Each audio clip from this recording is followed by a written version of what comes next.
There's a reality that many people have never heard in a clinic or hospital. Not all vegetables are good for your health, especially if you're trying to manage your blood sugar. If you've always believed that the more vegetables, the better, then today's message might challenge that view. And honestly, I believe this shift in thinking is necessary. My name is Dr. Andrew Miles, a clinical cardiologist based in Oregon. For over 40 years, I've worked closely with thousands of older adults, particularly those living with type 2 diabetes and metabolic disorders. What concerns me the most is that many of my patients come to me only after their condition has worsened, simply because they assumed vegetables were completely harmless. Many of them were eating vegetables daily in hopes of improving their health, but instead, their results were heading in the opposite direction. Why? Because they weren't given clear guidance on which vegetables are appropriate, how to prepare them, or how much is the right amount. The truth is, not all vegetables behave the same way in the body, and that small detail can make a big difference. I still see patients each week, and I make time every morning to get outside and stay active, not to prove a point, but because I truly believe maintaining health is something we can choose and take charge of. I don't rely on expensive supplements or extreme diets. Instead, I follow one simple principle: choose foods that align with how the body functions at every stage of life. In this video, I'm going to introduce you to a simple yet powerful framework we call the traffic light model, a system my colleagues and I have used for years to help patients make smart choices. You'll learn which vegetables are safe to enjoy daily as part of a blood sugar-supportive lifestyle, which ones should be eaten in moderation, and which ones are best avoided altogether if you're monitoring your glucose levels. What I'm sharing isn't based on theory or guesswork. It comes from decades of real-world clinical experience and reviewing tens of thousands of patient records. I, too, once believed that more vegetables meant better health. But what my years in practice have taught me is this: sometimes, what seems healthy on the surface can quietly work against you.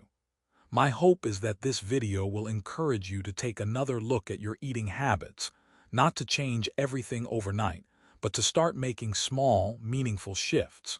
Because if you're aiming to stay strong, independent, and mentally sharp for years to come, understanding how each type of food, including vegetables, affects your body is something you simply can't afford to overlook.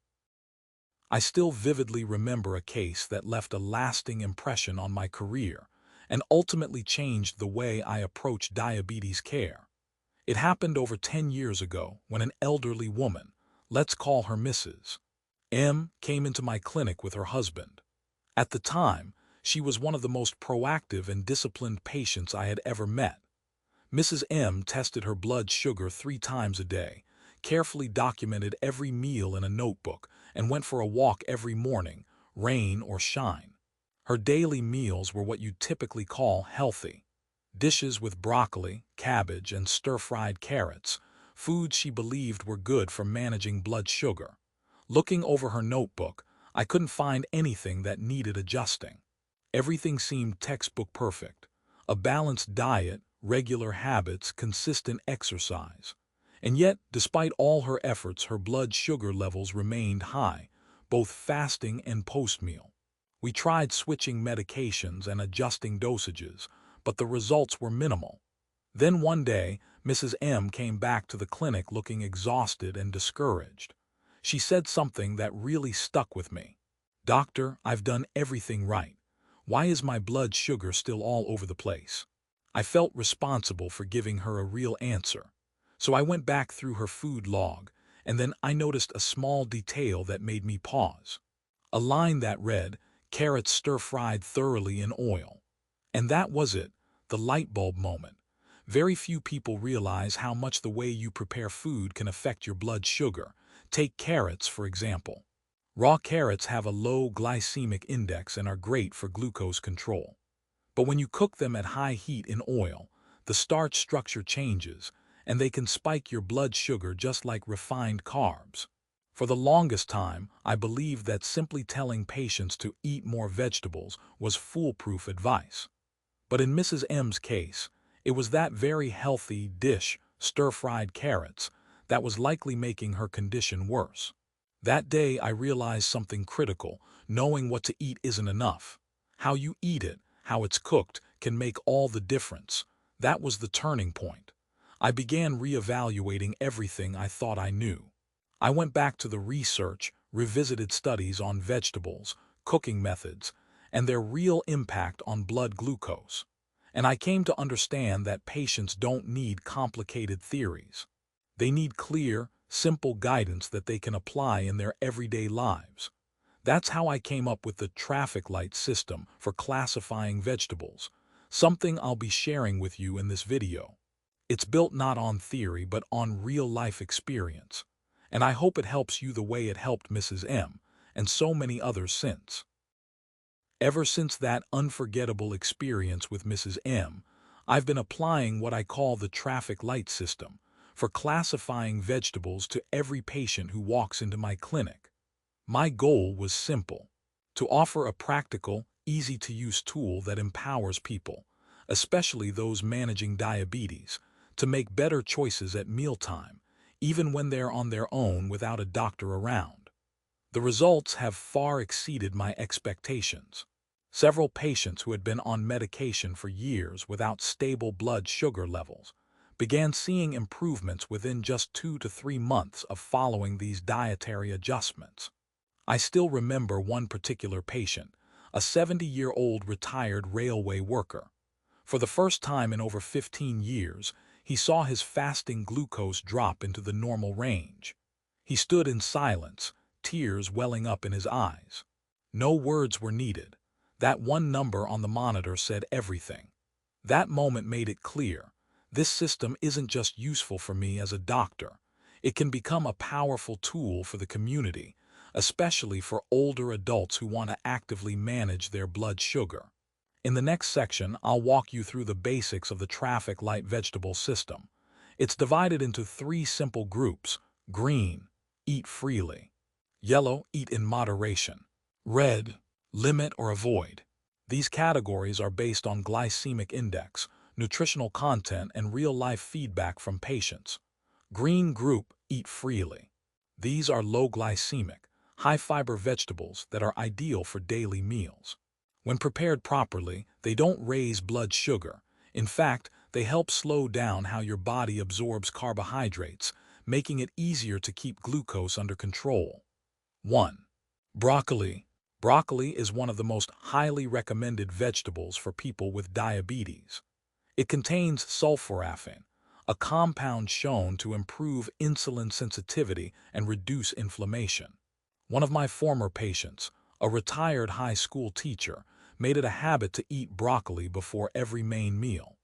After just 3 months, his HbA1c dropped from 8.2 to 6.5 without needing to adjust his medication. How to use it effectively: lightly steam for about 1 minute, then drizzle with extra virgin olive oil. Enjoy as a starter. It helps you feel full and reduces carb intake in the rest of the meal. Note: overcooking will destroy much of the sulforaphane, so keep steaming time short and precise. 2. Lettuce. Made up of over 90% water and with a very low glycemic index, around 15. Lettuce is a safe and refreshing choice, especially when paired with rich or animal protein-heavy dishes. Its fiber content helps slow digestion and stabilize post-meal blood sugar levels. Tips for eating: avoid store-bought dressings that are high in sugar or salt. Instead, try tossing your lettuce with sesame oil, low-sugar miso, and a sprinkle of crushed nuts like walnuts or cashews. It's delicious and blood sugar friendly. 3. Cabbage. Cabbage is a common, easy-to-find vegetable that's rich in fiber and contains glucosinolates, natural compounds that support your pancreas and its ability to regulate insulin. It's great for people who want a filling meal without too many calories or carbs. Important note: raw cabbage may cause bloating, especially for older adults. Light steaming or boiling can make it easier to digest. Alternative use suggestion: Instead of rice, try using boiled cabbage leaves to wrap tofu or steamed fish. It makes for a light yet satisfying meal that's also kind to your blood sugar. Next, let's move on to the second group in the traffic light vegetable system, the yellow group. These are vegetables you don't need to avoid, but they do require some caution. If prepared the right way, they can offer plenty of valuable nutrients. However, if cooked improperly or eaten in large amounts, they may cause a noticeable spike in blood sugar, something anyone managing diabetes should take seriously. 1. Bell peppers. Bell peppers are a favorite in many dishes because of their mild flavor, pleasant crunch, and bright colors. They're packed with vitamin C and powerful antioxidants. But here's something many people don't realize. The sugar content in bell peppers changes depending on the color. Green bell peppers have the lowest sugar content. Yellow, orange, and red ones are sweeter, and that means more natural sugar. A word of caution. When red or orange bell peppers are roasted, sautéed, or cooked at high temperatures, their natural sugars become more easily absorbed by the body. For those with sensitive blood sugar, this could cause sudden glucose spikes without warning. Recommendation: stick with green bell peppers. Enjoy them raw in salads or cook them briefly at low heat to retain their health benefits without raising your blood sugar. 2. Cooked carrots. Carrots are a great example of how cooking methods can dramatically affect your blood sugar response. Raw carrots have a low glycemic index (GI) of about 20, making them a safe and healthy snack. Cooked carrots, especially when roasted, stewed, or stir-fried, can raise the GI to over 80, comparable to white rice or sugary desserts. Why the big change? Cooking alters the starch structure in carrots, making the sugars easier and faster to absorb. Even though carrots don't contain added sugars, your post-meal glucose can still spike, especially if you eat them along with carbs like rice or bread. Recommendation: if you love carrots, enjoy them raw or lightly steamed to maintain that crunchy texture. Avoid stir-frying them in oil or pairing them with other high-carb foods.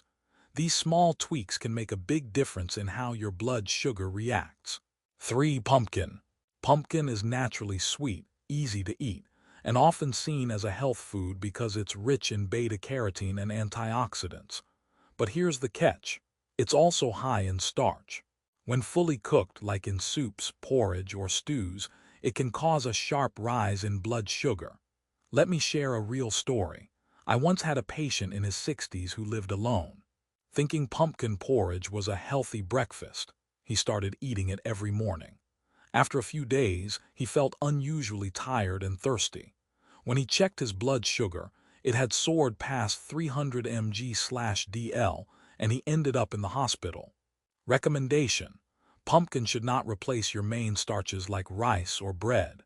If you want to enjoy it, stick to a small portion, about 1 to 2 medium pieces lightly steamed, and pair it with greens or plant-based proteins. Avoid turning it into soups, porridges, or other soft dishes that digest too quickly. Final note: even though it's a vegetable, pumpkin acts more like a high glycemic food when cooked. So if you're watching your blood sugar, don't treat it like a free food. Handle it with care, just like you would with bread or sweets. Now that we've identified which vegetables are helpful and which should be eaten in moderation, it's time to take a closer look at the third category in this system, the red group. These are foods that are often labeled as vegetables, but in reality, they are high in starch and have a high glycemic index (GI). For anyone managing or monitoring diabetes, minimizing or ideally eliminating these foods is essential for long-term health and blood sugar stability. 1. Potatoes. Potatoes are a staple in many American households. But what many don't realize is that potatoes have an extremely high glycemic index, often over 90, even higher than white rice or refined sugar. A common misconception is treating potatoes like a healthy green vegetable and substituting them for rice in low-carb diets. But potatoes are mostly made up of simple starches that digest quickly and cause rapid spikes in blood sugar, especially when they're mashed, deep-fried, boiled or stewed until very soft. When the starch structure is broken down through high heat or pureeing, it digests faster, triggering a prolonged blood sugar surge. Recommendation: if you really want to eat potatoes, steam or boil them, then chill them in the fridge for a few hours. This forms resistant starch, which digests more slowly. Still, portion control is crucial. No more than 1/4 of a medium potato, just enough to fit in the palm of your hand. 2. Corn. Corn is often mistaken for a vegetable, but it's actually a starchy grain. A medium-sized ear of corn can contain as much carbohydrate as half a cup of white rice.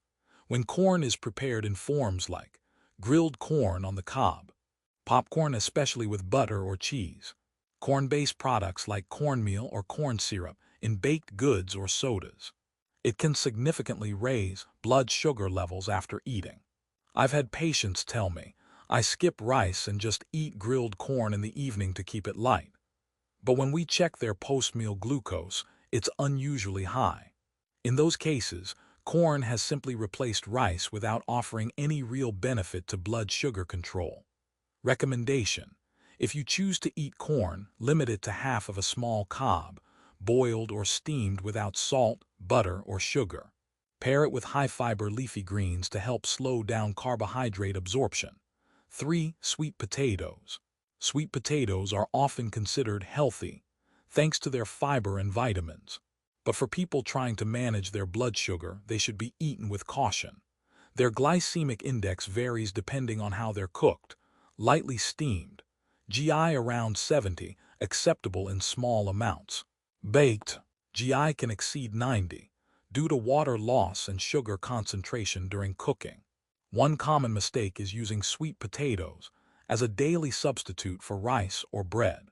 In reality, the natural sugars in sweet potatoes can cause strong blood sugar reactions, especially when combined with other high-carb foods. I recall one elderly patient telling me, I just can't give up my daily sweet potato. But after switching to steamed cabbage rolls with tofu for 3 months, his blood sugar readings finally dropped into a healthy range. When he saw his test results, he teared up and said, I just wish I had known this sooner. Recommendation: if your blood sugar is already well controlled, you may enjoy half of a small, steamed sweet potato on occasion. Avoid baked versions entirely, and don't pair them with other high-carb dishes in the same meal. I'm not saying that vegetables are harmful, and I certainly don't believe you need to cut out any particular kind of vegetable from your meals entirely. What I want to emphasize is this. When it comes to truly taking care of your health, especially if you're managing blood sugar, understanding your food matters more than any one-size-fits-all advice. If you've watched this far, I hope it's become clear.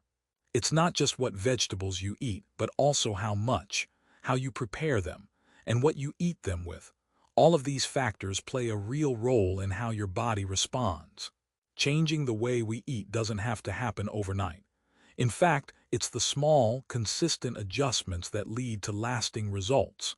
For example, cutting your dinner carbs in half, adding a small portion of steamed broccoli before your main meal, choosing steamed, boiled, or raw vegetables instead of stir-fried ones cooked at high heat.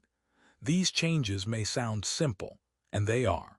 But when practiced daily, they can make a meaningful difference in stabilizing blood sugar, something many have struggled with for years. If even one part of this video gave you something helpful, a new perspective, an easy idea to try, or simply the comforting thought that you're not alone, I'd love to hear your thoughts in the comments below. You never know. Your story might inspire someone else who's going through the same thing to take that first step toward change. And if you feel this message could help someone you care about, feel free to support the channel by subscribing and sharing this video. It's not just encouragement for me. It's a small but powerful way to contribute to a healthier community, starting with the people closest to you. Thank you for staying with me until the end. I wish you continued strength and confidence in your health journey. May each day ahead feel a little steadier, a little lighter, and a little more hopeful.